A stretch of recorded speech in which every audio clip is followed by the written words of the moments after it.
Geng, nasi ayam gepok, nasi ayam Malaya. Bui. Restoran di bawah tu. Aku rasa lah. Tu dekat Penggalan Sapi tu. Penggalan Sapi seberang waterfront.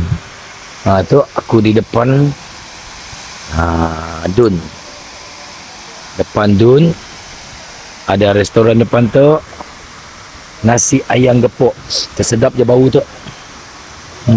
Jom kita tengok bawah jom. Nasi ayam gepok geng. Tapi kita tak makan lah, kita jogging. Si ayam gepok dekat tepi Dun. Si ayam gepok.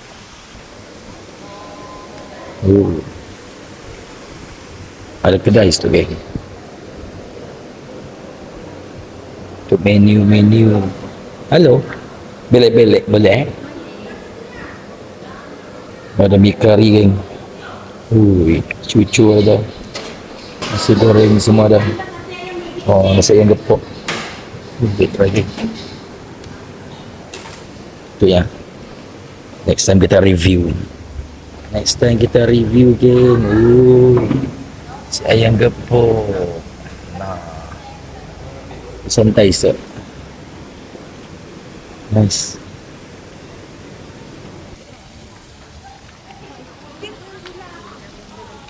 Jadi ada nasi ayam gepok depan tu. Kita tahan, next time kita boleh cuba. Tu depan Dun. Boleh tahan, next time kita cuba lagi. Aku dekat naya tu, apa nama tu? We call that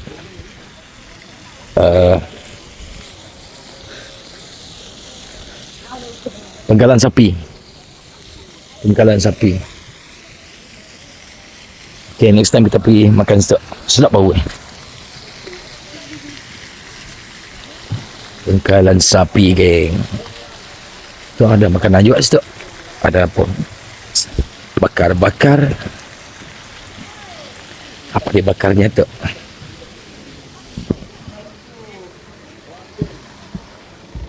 Sate. Sate. Ada lok-lok je. Mi goreng ada. Mi kocak ada. Mi kocak. Mi kocak. Steady. Semua ada tu. Lolok sana. Lolok. Toilet sini. Dah lolok geng. Kalau kamu dah masuk ke toilet dah. Nah, dah lolok. Lolok ada. Buah campur. Nice. Banyak makanan geng. Nice. Tu apa tu? Kuih. Apa tu bang? Cheese pot. Cheese pot. Okay, lapis. Steady. Meriah. Steady. Okay. Penggalan Sapi geng. Let's go.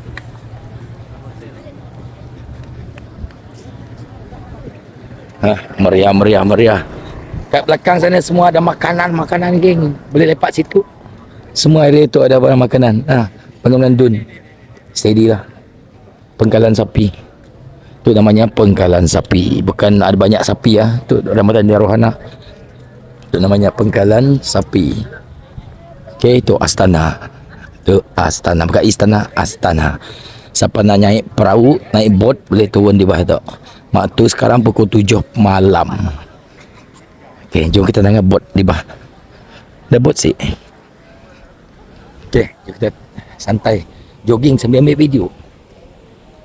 Tu Penggalan, tu namanya Penggalan. Penggalan geng. Kat seberang tu waterfront. Tu Penggalan, ada bot. Dan kadang-kadang ada main api kat situ. Sekacak lah. Tu dia bot. Steady lah. Semua orang santai situ geng. Tu Astana.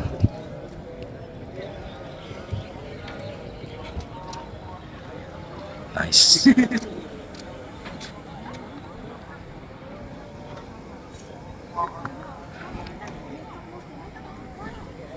Alright, so kita nak naik. Okay, nanti kita sambung lagi video. Steady. Dun belakang.